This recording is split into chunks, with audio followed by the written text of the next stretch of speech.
النسيب العام المحترم أستاذ بناني ابن سمارة الغار. أعتقد أنك فعلا ابن سمارة الغار، وهذا الشيء أكيد ما فيه نقاش.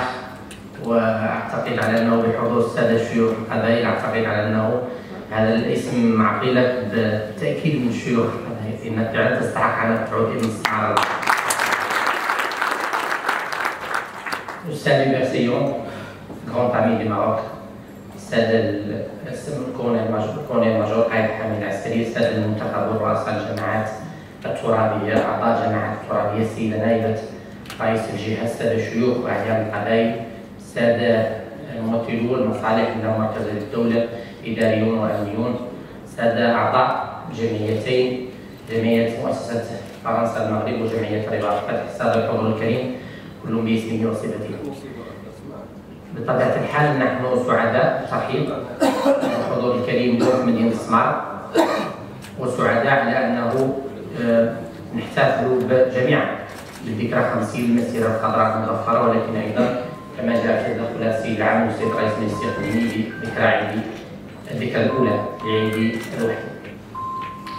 بطبيعة الحال المملكة المغربية قادمة في سلسلة من الانتصارات المتتالية، لا فيما يتعلق بالوحدة الترابية للمملكة ولا فيما يتعلق بالوحدة الوطنية، ولكن كذلك هناك معارك أخرى الحمد لله نذبحها يوميا فيما يتعلق بالتنمية المجال. مدينة سمارة كانت في هذه الأيام محور زخم تنموي كبير. كان لدينا بالأمس القريب افتتاح المطار للرحلات المدنية، وكان لدينا أعتقد على أنه الأساتذة اللي زاروا مدينة سمارة السنة الماضية واللي زاروا اليوم لابد أن نلاحظوا الفرق، على أنه الحمد لله اليوم سمارة أصبحت مدينة بدون صفيح، وهذا الحمد لله مجهود كبير اللي دارته الدولة ومكوناتها كاملة. كذلك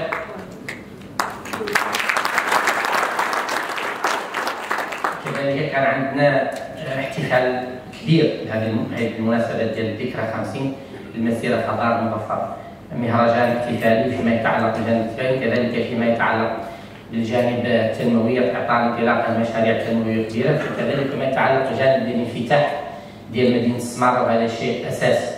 إحداث نادي سمارة للمدن المتوأمة من خلال تعزيز العمق الإفريقي لإقليم سمارة خلال المدن اللي كاينة على مستوى السنغال، مالي وتشاد، النيجر، بنين، بوركينا فاسو. هذه سمارة الحمد لله مقبلة على آفاق واعية.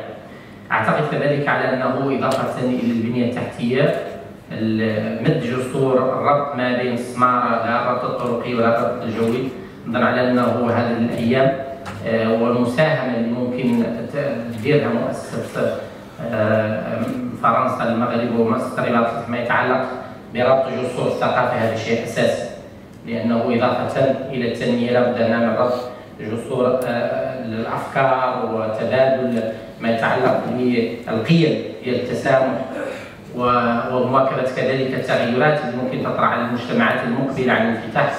نظن على أنه هذا شيء أساسي وشيء إن شاء الله هو وجود المؤسستين في مدينة سمارة. أعتقد على أنه شيء اللي هو إن شاء الله غادي يكون عنده الأثر اللي هو المرتجع للتنمية في مدينة سمارة. أعتقد على كذلك أمامكم لابد من حيي المجهود الكبير اللي يقوم به الأستاذ بيرسيو ما يتعلق بالدفاع عن الوحدة الترابية للمملكة وما يتعلق بالدفاع عن الروابط اللي كاين دائما ما بين المغرب وفرنسا، ولكن كذلك الأستاذ إسماعيل مروان لأنه دائما كان حاضر إلى جانب الأستاذ سيون في اللجنة الرابعة، وهذا شيء أساسي لأن لابد أن نستحضر الأصدقاء اللي كانوا دائما إلى جانب المملكة المغربية فيما يتعلق قضيته الأولى هي القضية الوطنية.